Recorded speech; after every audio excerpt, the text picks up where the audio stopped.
우리 성도님들 때문에 행복한 우리 교회입니다. 로버트 프로스트의 가지 않은 길이라는 많이 알려진 시가 있어요. 미국과 한국에서 많은 사람들에게 의미를 준 시인데요. 특히나 이 시는 수능에서 출제된 외국 작품 중 하나입니다. 중앙일보에 실린 이 시의 번역을 잠깐 읽어드릴게요. 노란 숲속에 길이 둘로 갈려져 있었다. 안타깝게도 두 길을 한꺼번에 갈 수 없는 한 사람의 여행자이기에 오랫동안 서 있었다. 한 길이 덤불 속으로 구부러지는 데까지, 눈 닿는 데까지 멀리 굽어보면서, 그리고 다른 한 길을 택했다. 똑같이 아름답고 아마 더 좋은 이유가 있는 길을 풀이 우거지고 별로 닳지 않았기에 그 점을 말하자면 발자취로 다른 건 두 길이 사실 비슷했지만, 그리고 그날 아침 두 길은 똑같이 아직 밟혀 더럽히지 않은 낙엽에 묻혀 있었다. 나는 첫 길은 훗날을 위해 남겨두었다. 길은 계속 길로 이어지는 것을 알기에 내가 과연 여기 돌아올지 의심하면서도 어디에선가 먼 훗날 나는 한숨 쉬며 이 이야기를 하고 있겠지. 숲속에 두 갈래 길이 있었다고. 그리고 나는 사람들이 덜 걸은 길을 택했다고. 그로 인해 모든 것이 달라졌다고. 이 시는 유명한 만큼 오해도 많이 받았습니다. 그 중에 하나가 마지막 연에 나타나는 나는 사람들이 덜 걸은 길을 택했다고, 그로 인해 모든 길이 달라졌다라고 말하는 이 시의 내용 때문인데요. 이 내용 때문에 많은 사람들이 자기 개발의 측면에 많이 인용해서 사용했기 때문이에요. 그러나 이 시가 가지고 있는 의미는 자기 개발 측면이 아니라 두 가지의 길을 한꺼번에 갈 수 없는 한 사람의 여행자라는 우리의 삶을 다루는 시입니다. 그렇게 이 시가 강조하고자 하는 측면은 선택의 중요성이에요. 이 부분을 중앙일보 기사는 너무나 잘 설명해주고 있습니다. 그 내용입니다. 선택의 갈림길에서 두 길은 똑같이 매혹적으로 보였고, 한 길을 택해서 거의 끝까지 걸은 먼 훗날에도 가지 않은 길이 더 좋았는지는 미지로 남을 뿐이다. 더구나 화자가 말하는 시점은 아직 그 먼 훗날이 아니라 막 갈림길 중 한 길로 접어든 순간이다.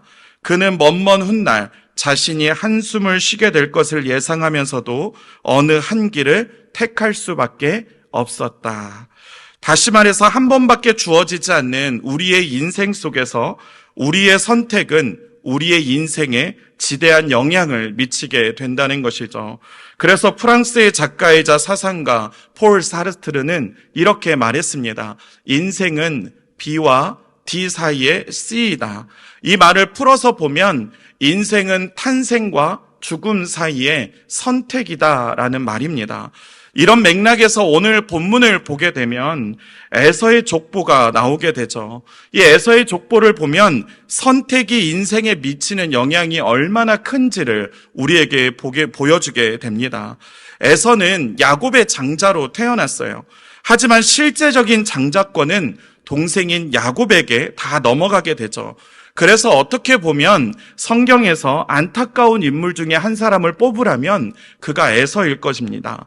그러나 중요한 것은 왜 에서가 그 장자권을 잃게 되었냐는 것이죠. 창세기 25장 34절 말씀을 우리 같이 함께 읽어보겠습니다. 야곱이 떡과 팥죽을 에서에게 주매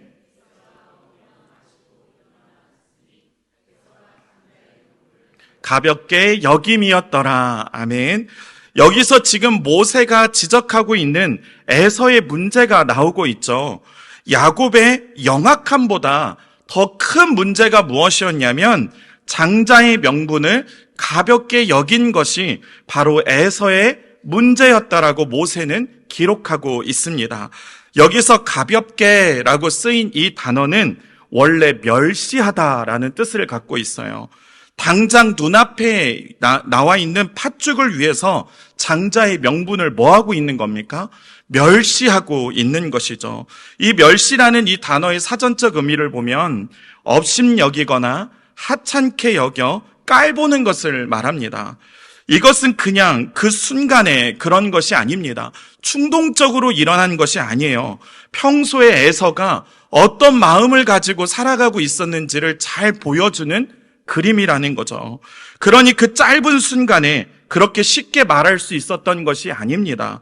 아무리 지금 피곤하고 체력적인 한계를 느끼고 있었던 상황이었지만 에서의 선택 기준이 평소에 어떠했는지를 우리에게 보여주는 구절이었다는 것이죠. 그래서 우리는 여기서 에서의 선택의 첫 번째 기준을 만나게 됩니다. 그것이 무엇입니까? 에서는 영적인 것보다 현세적인 것에 따라 결정하고 선택하고 있었다는 것입니다. 에서에게는 순간순간 영적인 것과 현세적인 것 두 갈래의 선택의 기로가 있었어요. 그럴 때마다 에서의 선택은 어디로 흘러갔냐면 현세적인 것으로 흘러갔어요. 현세적이다라는 것은 모든 것의 초점을 이 세계에 두는 것입니다. 바로 자신이 살아가고 있는 이 세계가 그에게는 전부였던 것이죠. 지금 당장 자신에게 행복을 주는 것, 지금 당장 자신에게 기쁨을 주는 것에 자신의 모든 선택의 기준을 잡고 있었던 거예요. 이것을 잘 보여주는 또 다른 곳이 바로 에서가 아내를 얻은 그 상황에 대한 어머니 리브가의 평가입니다. 창세기 27장 46절 말씀을 보면 이래요. 리브가가 이삭에게 이르되 내가 햇사람의 딸들로 말미암아 내 삶이 싫어졌거늘 야곱이 만일 이 땅의 딸들 곧 그들과 같은 햇사람의 딸들 중에서 아내를 맞이하면 내 삶이 내게 무슨 재미가 있으리까. 지금 리브가가 얼마나 햇사람의 딸들로 인해서 스트레스를 받고 있는지 보여주고 있죠. 여기서 말하는 햇사람의 딸들은 에서가 아내로 받아들인 가나안 족속의 여인들을 말하고 있어요. 그런데 야곱마저 그렇게 된다면 리브가는 자신의 삶이 너무나 절망적이고 너무나 슬퍼올 것이라고 말하고 있는 것이죠. 에서는 자신의 결혼마저도 당장 자신에게 기쁨을 주고 즐거움을 주는 여인들을 선택하고 그 여인들을 아내로 맞이했다는 거예요. 그러나 중요한 것은 이삭과 리브가의 평가입니다. 왜 그렇습니까? 모세는 이 평가를 통해 하나님의 마음이 또한 어떠한지를 간접적으로 드러내고 있기 때문이죠. 창세기 26장 35절 말씀을 우리 같이 읽겠습니다. 그들이 이삭과 리브가의 마음에 근심이 되었더라. 지금 무엇을 보여주고 있는 거예요? 에서가 자꾸 하나님에게서 빗나가고 있는 것을 보여주고 있는 것입니다. 에서에게 부모님의 근심은 그리 중요한 선택의 기준이 되지 않았어요. 자녀를 향한 근심은 자녀가 잘못된 길을 걸어가고 있음을 보여주는 증거이죠. 그런데 에서는 자신의 길을 돌이키려 하지 않습니다. 에서는 자신의 선택을 돌이키지 않아요. 이유가 무엇입니까? 부모님보다 하나님보다 자기 행복이 먼저이기 때문이죠. 그러나 이삭과 리브가는 너무나 잘 알고 있었어요. 자신들이 결혼하게 된 이유는 바로 아브라함 때문이었기 때문이죠. 창세기 24장 3절 말씀에 보면 아브라함은 자신의 종에게 이렇게 말해요. 내가 너에게 하늘의 하나님, 땅의 하나님이신 여호와를 가르쳐 맹세하게 하노니 너는 내가 거주하는 이 지방 가나안 족속의 딸 중에서 내 아들을 위하여 아내를 택하지 말고. 아브라함의 기준은 너무나 명확했습니다. 아브라함은 자신의 아들의 결혼을 생각할 때 하나님이 복 주시는 결혼을 기대했던 것이죠. 하나님이 인정하시는 결혼을 바랬다는 거예요. 그래서 그는 가나안 족속과의 딸들과의 결혼을 피했던 겁니다. 그런데 에서는 이 모든 영적 흐름을 깡그리 무시했던 겁니다. 여기에서 우리는 에서가 얼마나 영적인 것에 관심이 없는지를 깨닫게 되죠. 하나님의 나라와 그분의 의에는 얼마나 관심이 없는지를 보게 된다는 거예요. 에서가 이러는 이유는 자신에게 주어진 삶은 자신의 것이라는 잘못된 소유의식 때문입니다. 어떤 엄마와 유치부 아이 간의 대화예요. 어느 주일 아침이었습니다. 엄마는 주일학교에 다니는 유치부 꼬마 아들에게 매 주일 헌금을 주면서 헌금을 주면서 한 가지를 가르쳤어요. 그래서 그날도 그 아이에게 헌금을 주며 아이에게 똑같이 이렇게 말해줬습니다. 우리 예쁜 아들, 엄마가 동전을 몇 개 줬지? 2개지? 1개는 교회에 가서 하나님께 헌금을 드리고 나머지 1개는 내가 사 먹고 싶은 것을 사 먹는 거야. 이렇게 이제 매주 주지시켜주면서 아들을 교회에 보냈습니다. 엄마는 이렇게 매주 다짐시켰어요. 엄마가 동전을 2개 준 이유는 혹시 동전 하나만 주게 되면 교회에 가던 중에 유혹을 받아서 쓸까봐 염려되었기 때문이죠. 아이는 신바람이 나서 엄마에게 2개의 동전을 받아서 교회로 달려갑니다. 그러다가 아이가 발을 잘못 뒤지게 되었어요. 그리고 넘어지는 바람에 손에 꼭 쥐고 있었던 동전 2개 중 1개를 떨어뜨렸습니다. 그런데 그만 떨어진 동전 하나가 하수구 속으로 들어가 버렸네요. 그때 그것을 보면서 꼬마가 안타까워하면서 이렇게 말했습니다. 아이 참, 하나님의 동전이 하수구 속으로 들어갔잖아.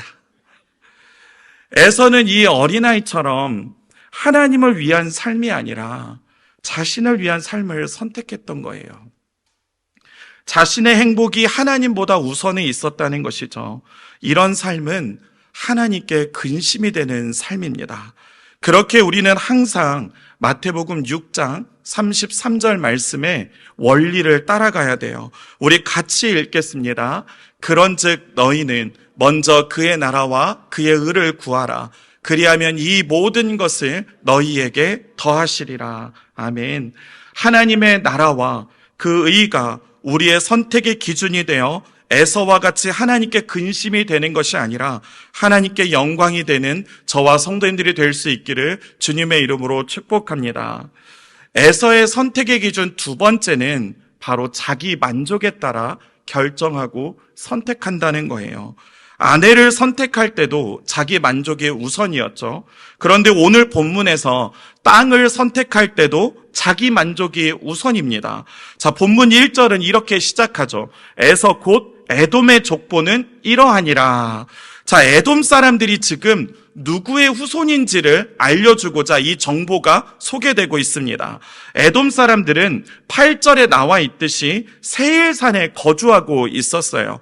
자, 이 세일산은 에서가 바로 기반을 가지고 살아갔던 땅이에요. 이 세일산은 사해 남방 지역에 있는 산지 지역이고 또한 넓은 광야 지역을 가지고 있습니다. 그런데 그 광야는 좀 황량했어요. 이렇게만 보면 세일산 지역이 굉장히 살기 어려운 지역처럼 느껴집니다. 그러나 사실 이 지역은 당시 상업을 좌지우지하고 있었던 주요 무역로였던 왕의 대로가 관통하고 있는 지역이었어요. 그렇게 이 무역로를 통해서 에돔은 부강해지는 나라로 가고 있었다는 거예요. 그러므로 에돔은 고대 사회에서 상업의 중심지로서 역할을 하고 있었다는 것이죠.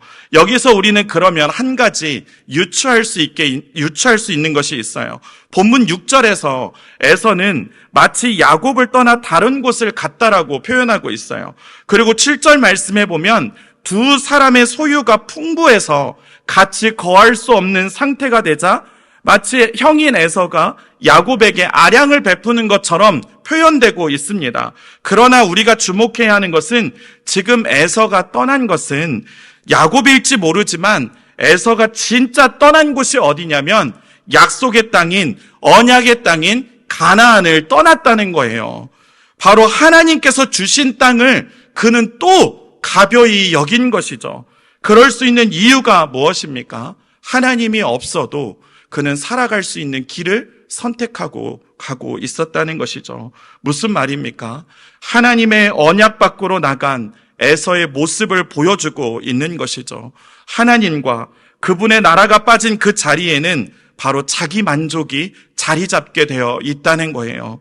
그러므로 자신의 성공이 항상 모든 선택의 기준이 되어지고 그 기준에 따라 에서는 부자가 되었고 에돔이라는 나라는 부강하게 세워질지 모르지만 그러나 성경이 지금 우리에게 가르쳐주고자 하는 교훈은 에돔이 얼마나 부강해졌는지 또한 어떻게 해서 에서 족속이 세일산에 거주하게 되었는지를 가르쳐주고자 하는 것이 아니라 아무리 세상에서 성공을 하고 아무리 세상에서 부강해도 중요한 것은 에서는 하나님의 언약 밖에 인물이 되었다는 거예요.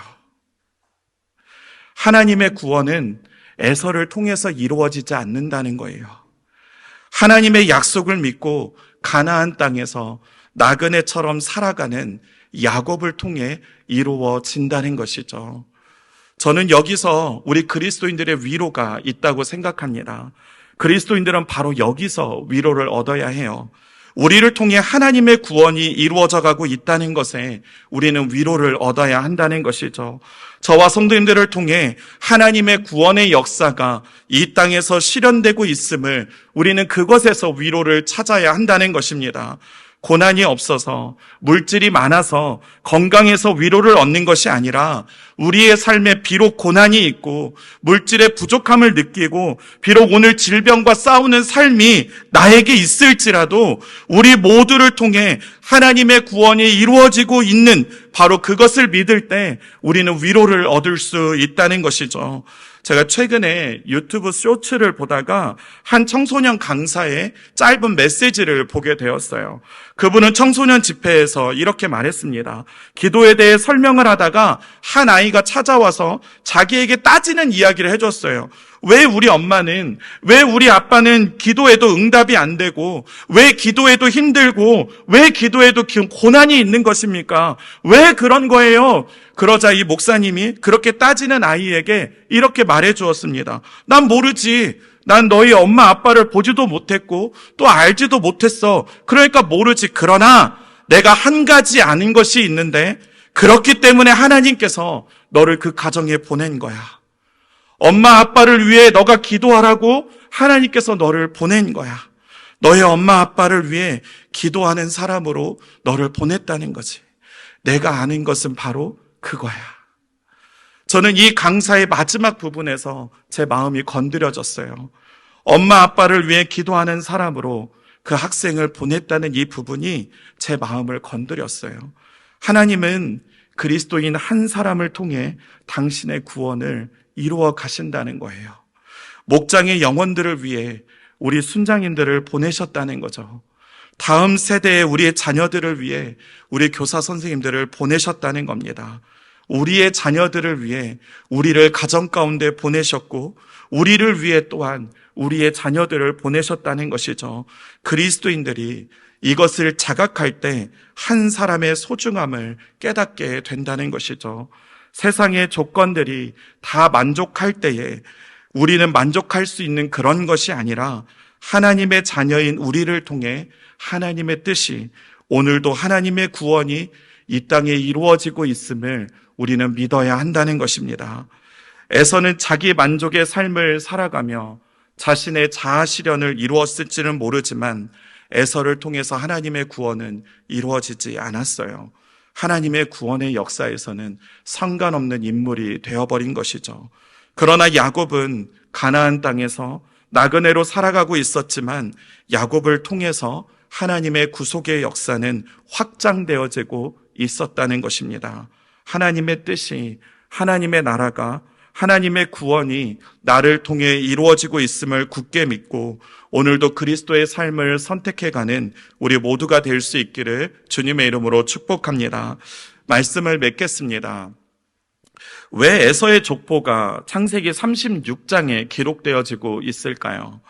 여기에는 창세기 안에서 보여주는 배열에서 주는 교훈이 있어요. 창세기 25장에 보게 되면 아브라함이 죽게 돼요. 그 다음에 누구의 족보가 나오냐면 이스마엘의 족보가 나옵니다. 택감을 받지 못한 자녀의 족보가 나오고 있죠. 이처럼 오늘 에서의 족보도 이삭의 죽음 후에 선택받지 못한 에서의 족보가 이어지고 있습니다. 또한 언약을 상속받지 못한 이스마엘의 족보 이후에 약속의 자녀 이삭과 또한 그 후손에 대한 이야기가 전개됩니다. 또한 오늘 에서의 족보 이후에도 바로 약속의 자녀인 야곱과 그 후손의 이야기가 전개되어집니다. 이 배열 속에서 우리에게 창세기가 보여주고자 하는 것이 무엇입니까? 창세기 안에는 두 가지의 족보의 흐름이 존재하고 있다는 거예요. 세상을 따라 살아가는 족보의 흐름과 하나님의 약속을 따라가는 하나님의 사람들의 족보의 흐름이 있다는 것이죠. 그러면서 자연스럽게 우리에게 질문을 던지는 것입니다. 당신은 어떤 족보의 흐름을 따라가고 있는지 자신의 현 주소를 보라는 것이죠. 그러면서 우리로 하여금 어떤 족보의 흐름을 따라가야 하는지를 가르쳐주고 있는 것이죠. 하나님의 약속을 따라 살아가는 삶이 바로 그 삶이 하나님이 인정하시는 삶임을 우리에게 말해주고 있는 것입니다. 두 번째는 하나님의 은혜의 광대함을 보여주고자 36장을 기록했어요. 하나님은 선택받지 못한 이스마엘과 또한 언약 밖에 위치하고 있는 에서에게도 당신의 은혜를 베푸셨습니다. 이것을 우리는 신학적인 용어로 일반 은총이라고 말합니다. 특별히 창세기 36장 40절부터 43절의 내용을 보게 되면 에돔 족속의 11명의 족장을 통해서 하나님께서 얼마나 에서 자손들에게 은혜를 베풀었는지를 우리에게 보여주고 있는 것이죠. 하나님께서 이렇게 이스마엘과 에서의 족속에게도 번창의 약속을 하셨다면, 그렇다면 하나님의 사람들은 하나님께서 어떻게 지키시고 어떻게 보호하시겠냐는 것이죠. 그 믿음을, 그 확신을 가지라는 것을 우리에게 말해주고 있는 것이죠. 그렇게 우리는 이 하나님을 굳게 붙들어야 합니다. 이스마엘과 에서를 지키셨다면 오늘을 살아가는 우리 또한 하나님께서 지키시고 보호하신다는 것이죠. 그 하나님을 굳게 붙들고 하나님의 구원의 역사 속에서 날마다 하나님이 원하시는 선택을 해가며 하나님께 영광이 되는 우리 모두가 될 수 있기를 주님의 이름으로 축복합니다.